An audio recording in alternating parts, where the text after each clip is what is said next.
Welcome back to TCO Studios for the winning formula. Vikings and Saints. Paul Allen, Wabi, Vikings.com. Ron Johnson, Vikings Game Day Live on Fox 9.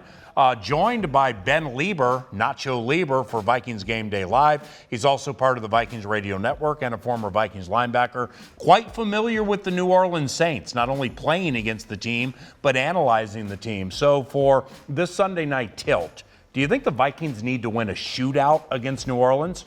I don't think it's ever a good idea to get into a shootout, especially when you look at how they responded against the Rams. I get that that was on the road, but when I think of shootout, I think of teams out of control. You know, maybe on offense, you've got things in control because you're in that shootout mode, but defensively, you're out of sorts. That's why the other team is in a shootout with you. I don't think that's what Mike Zimmer wants. He never wants his defense to be out of sorts. So no, I think that they need to control the clock, do everything they can to control the game and not get in a shootout with the Saints. You don't want to go toe-for-toe with Drew Brees, 72,000 yards. Yep. 501 touchdowns. Okay. He lives for shootouts. I mean, he loves to do that. We saw what happened here last year with the Minneapolis Miracle. This defense has to figure out a way, and we saw the Rams, what they're going to try to do, exploit Anthony Barr. You don't want to do that. You don't want to leave him one-on-one with Alvin Kamara or Mark Ingram. We know the Vikings offense can do it. We saw them do it in Green Bay. They scored 22 points in the fourth quarter, came back and tied the game. So it is nice to know you can do it if you have to, but we'd rather not get to that point. Ben, Ron referenced Drew Brees and the 72-some-odd thousand passing yards, number one all-time history of the NFL. You played with Drew in San Diego for 3 years. Is Drew in any way underappreciated in that he is amassing all of these outstanding numbers in an era with Ben Roethlisberger, Tom Brady, Aaron Rodgers, Peyton Manning, and so on?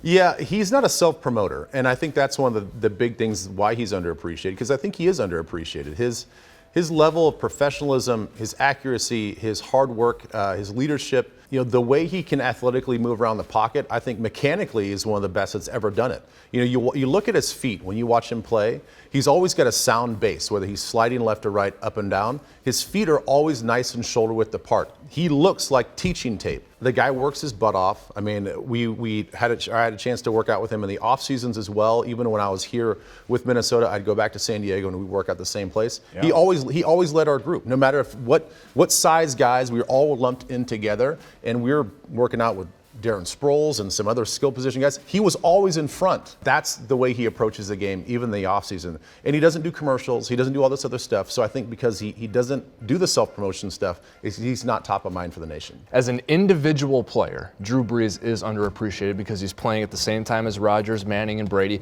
Have we ever, during one season, said Drew Brees is the best quarterback in the NFL? Right. We probably haven't. Right. Because of those aforementioned quarterbacks who are playing with him.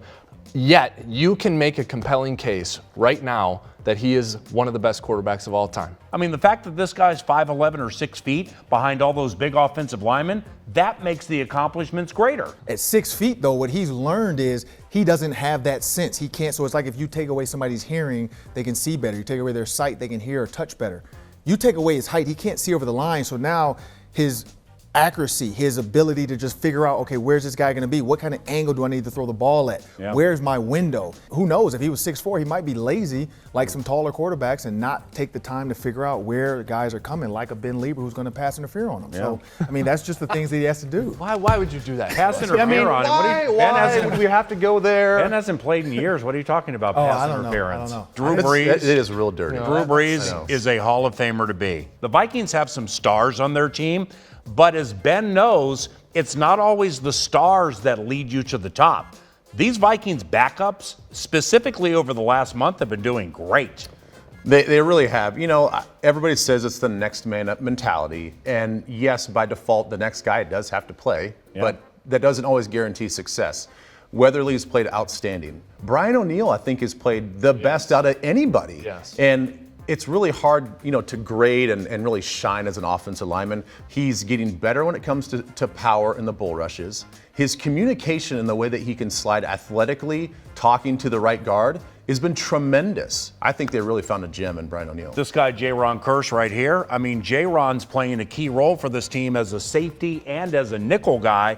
seriously, he's coming up huge. Yeah, you're right. I remember the Rams game, Jayron Kearse breaking up a pass on Cooper Kupp, and then the very next week, he's playing a big, tall tight end and breaking up a pass there. I mean, Jayron Kearse has been versatile, and he's been good, and he's a big reason why the defense has played better the last 3 games. Yeah, I was going to say that. Jayron Kearse, when you look at this big nickel and now with teams, especially the Saints, I mean, you're going to have 2 to 3 safeties on the field because you can't rely on your linebackers to cover their running backs. But I look at Rock Thomas and Boone. I mean, we haven't had Dalvin Cook, and those two have kind of figured out, okay, in space, we're just as fast, we're just as good, give us some opportunities. And I think now you're going to see them use a little bit more, knowing that Dalvin Cook probably is not coming back to the bye week. Yeah. So now those 2 running backs have picked up the load a little bit, because Latavius, he can't do the screens and the run game. If he's going to get 20 carries, those 2 are going to have to help him out as well. So I like those 2 as well as a backup role. Great job. Thank you. Thank you. Ben Leber at Nacho Libre via Twitter. Ron Johnson, Vikings Game Day Live. Wabi, Vikings.com. And I'm Paul Allen. On behalf of the Vikings Entertainment Network, thanks for watching Vikings Game Plan.